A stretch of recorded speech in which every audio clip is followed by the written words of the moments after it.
Herkese merhaba arkadaşlar. Biz akşam eve geldik. Şöyle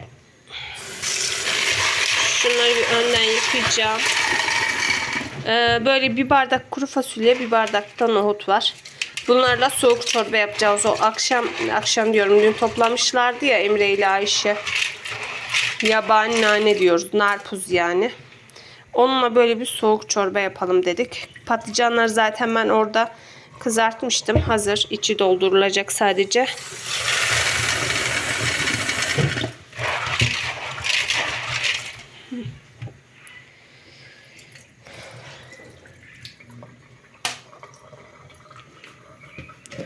Şu suyu koydum. Kaynamış. Bunlar burada biraz beklesin. Şöyle şurada da yarmaları koydum suya. Bunu önden bir 15-20 dakika pişireceğim. Ondan sonra nohutunu ekleyip 10-15 dakikada o şekilde pişireceğim. İyicene güzelce pişsin.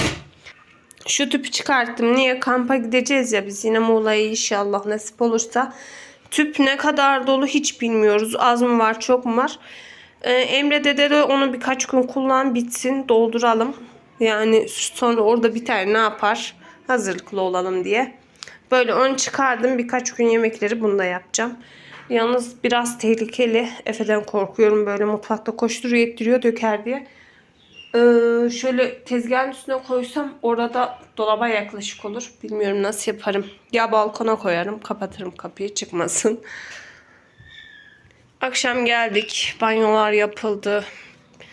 Makine hemen çalıştırdım. Zaten başka kirlim yoktu. Bir makineyi de yıkatıp gitmiştim. Onları topladım. Akşam katlamadım. Şimdi ikisini beraber katladım. Orada ütülenecekler var. Böyle hepimizinkine ayrı ayrı. Onlar askıya asılacak. Bir de gitmeden ayakkabılarımızı yıkatmıştım. Şöyle çocuklarınkini, benimkini, birkaç tanesini. Ayşe'ninkiler çok berbat olmuştu. Şunları Arap sabunu ve çamaşır sodasında sıcak suda böyle beklettim.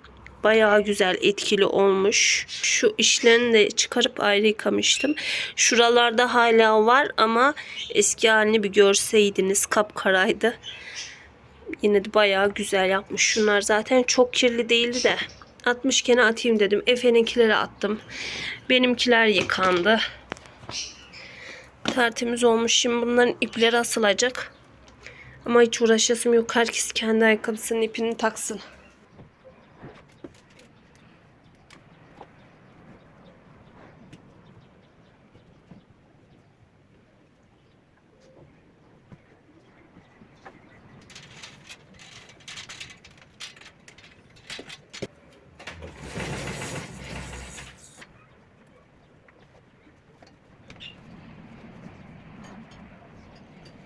Geçeceğim.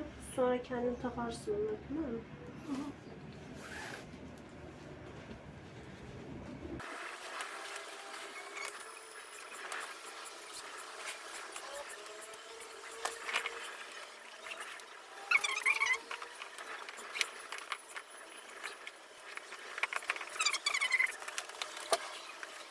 Cumartesi günü kargomuz gelmiş. Bizim bir tane çift, bir de tek kişilik yatağımız vardı. Tek kişilik patladı. Kışın annemler, kardeşimler falan buraya gelmişti ya. Yatak yetersiz de çift kişiliği onları buraya açtım. Tek kişiliği de Ayşe'nin veya Efe'nin yatağında birisi yatmıştı. Bizim odaya kurmuştum. Ya aslında sonradan yatılmadı da üstünde ama durduğu yerde sabah kalktık, havası inmişti ya. Hava kaçırıyor. O yüzden Emre onun yerine böyle çift kişi kalmış tekrar. Yani çocuklar bunda yatar işte, bilmiyorum nasıl yaparsak. Akşam açtık bunu, kurduk. Bir sıkıntısı var mı diye. Sağlam çıktı. Şimdi tekrar havasına indirip kutuya sığdıracağız. Yalnız bunu kutuya sığdırması çok zor. İndir Efe bakalım. Havasını da Efe indiriyor. Bunu iyicene indir. Şey yapalım. Sarıp tekrar kaldıralım ortadan. 2 tane de yastığı gelmişti önceki aldığımızda ama bunlar çok kullanışlı olmuyor. Biz kendi yastıklarımızı götürüyoruz yine. Efe ben bir yatarım bunda dedi ama geri vazgeçti. Tamam, indir.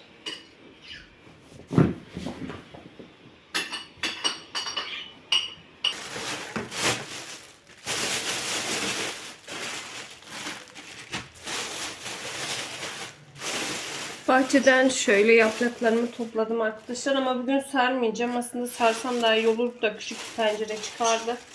Hiç halim yok. Yani saracak şeyim yok. Şöyle deste koyduydum da aslında kaybolmuş. Sıcak suya basayım dedim. Küçük bir kavanoz yaparım. Şöyle şu kaya tuzundan aralarına serpeceğim biraz.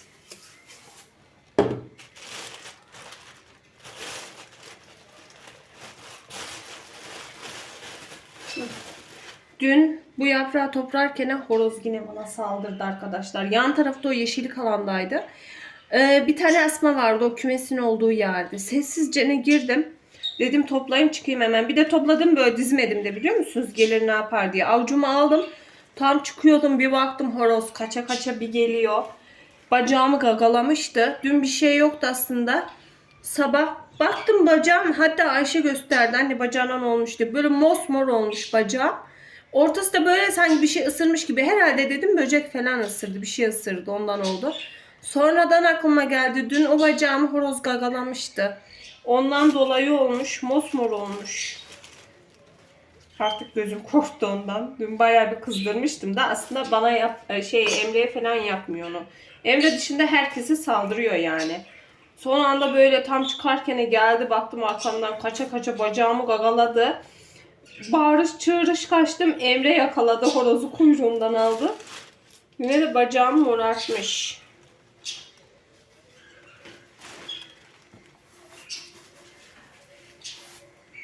İki yaprak horona saldırıya uğradım yani. Ay, burası bozulmuş.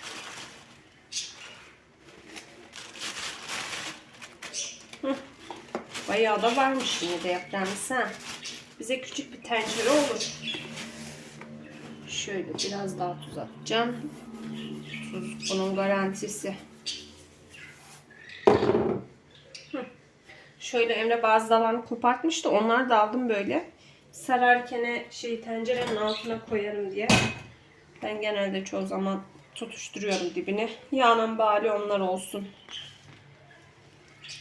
Şimdi şöyle kaynar suyunu da ekleyeyim. Bu bir güzel sararsın. Akşamüstü kavanoza basarım ben bunu. Suyu da az mı geldi?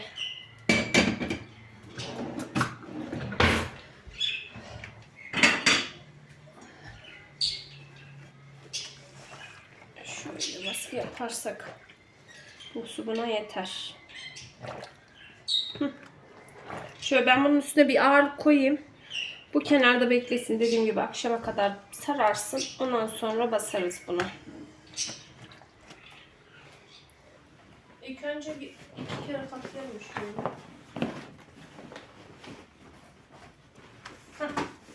Şimdi çevir şuradan tutun.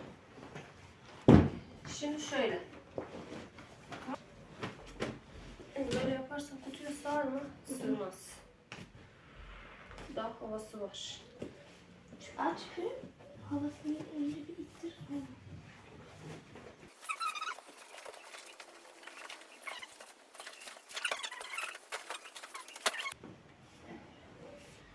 İkiye katlasam sığmaz.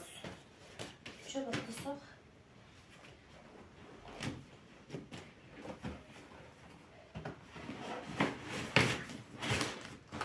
iyi sığdırdım ha.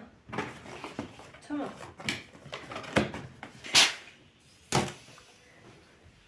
Şöyle ütülerim vardı. Onları yapayım, kaldırayım dedim arkadaşlar.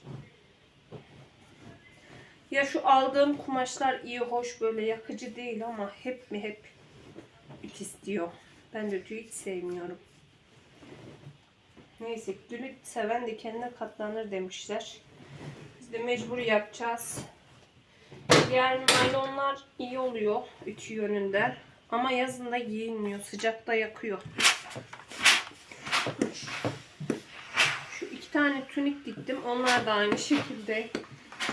Hep ütü isteyen kumaşlardan.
Ütü yapmadan önce şöyle ocağa koymuştum yarmayı.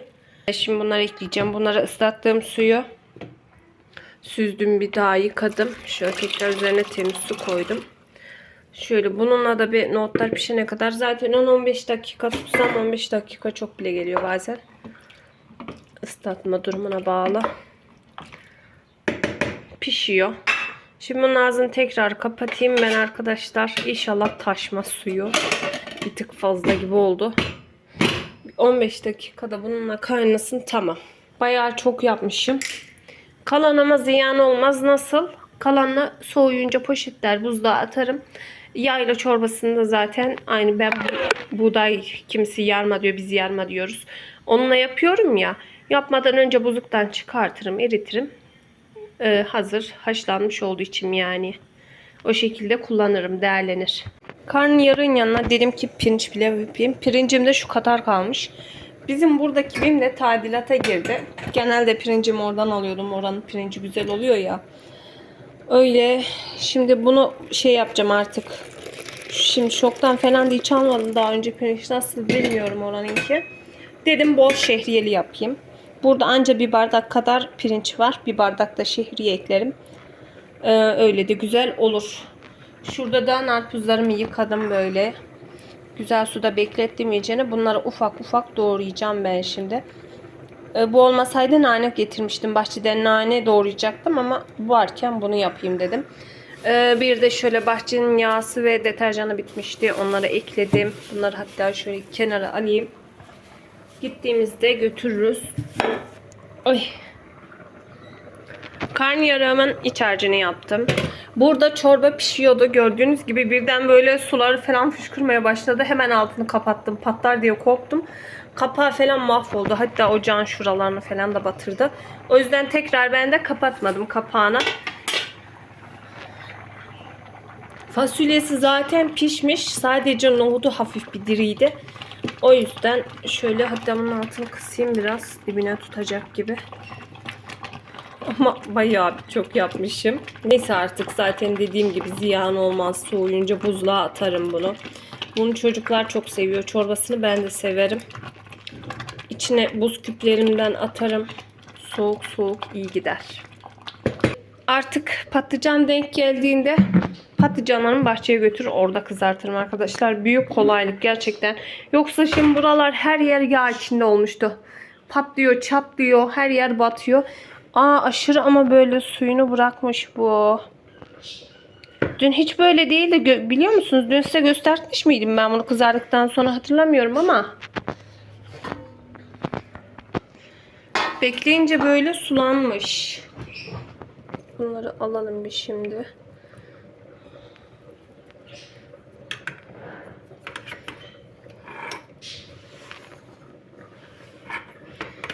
Dört tane patlıcanım vardı. Yanına 2 tane de kabak kızarttım. Ayşe karnıyarığı çok sever bizim. Şimdi yer. O yatmadan önce geç yatıyor. Bugünlerde zaten okula da gitmediği için 12'yi geçiyor onun yatması. Tekrar acıkıyorlar. O yüzden böyle dedim. Fazla olsun. Yalnız ben bu patlıcanları, kabakları dün bütün kızarttım. Sonra baktım olacak gibi değil. Ortadan böldüm. Daha önce de hiç bundan yapmadım. Bilmiyorum nasıl olur. Şimdi ortalarını biraz şey yapayım. Açayım.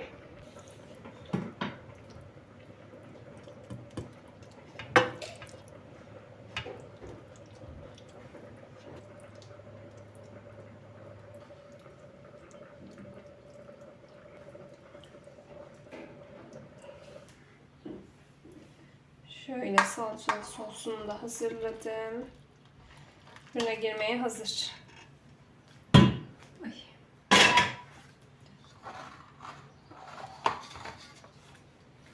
Alayım şu cam kaseme soğusun.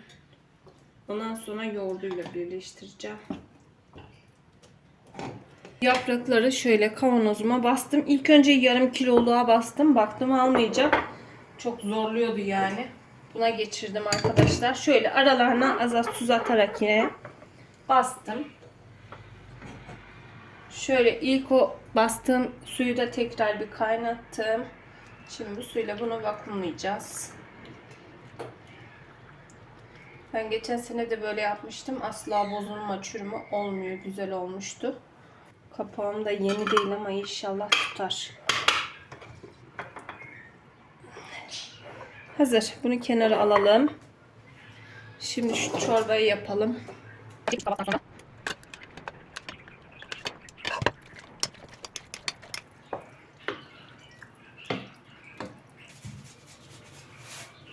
Koyduğum buzu yine kullanmış, kahve yapmıştı. Şimdi olanını koyalım. Evet, biraz da suyunu ekledim. Bayağı bol oldu. Bu bize 2 gün gider. 2 gün içerisi soğuk soğuk. Bunun üzerine yağda nane de kavurup döküyorlar, öyle yağı kızdırıp o şekilde de yapabilirsiniz. Şöyle. Pilavı da göstereyim. Şöyle bol şehriyeli oldu arkadaşlar. Bu burada hala çok sıcak. Ocağımı da sildim, temizledim. Şöyle bakın, karnıyarığımız da hazır. Yemeklerimiz hazır. Emre'yi bekliyorum. Şimdi şunu dolaba kaldırayım. Şurada 2 bulaşığım var. Onları yıkayayım. İşim bitti. Artık biraz oturup dinleneceğim. Yemeklerimizi yedik. Kalan karnıyarığı şöyle şunu aldım arkadaşlar. Pilav kaldı biraz. Onu sıyıracağım. O tenceredeki soğuğu onu da kaldıracağım. Böyle çayımızı demledik. Emre pazardan bir şeyler almıştı. Onları yerleştirdim dolaba. Şimdi bir çay keyfi yapacağız. Artık burada sizlere de veda edeyim. Umarım keyifle izlemişsinizdir. Başka videolarda görüşmek üzere. Hoşça kalın.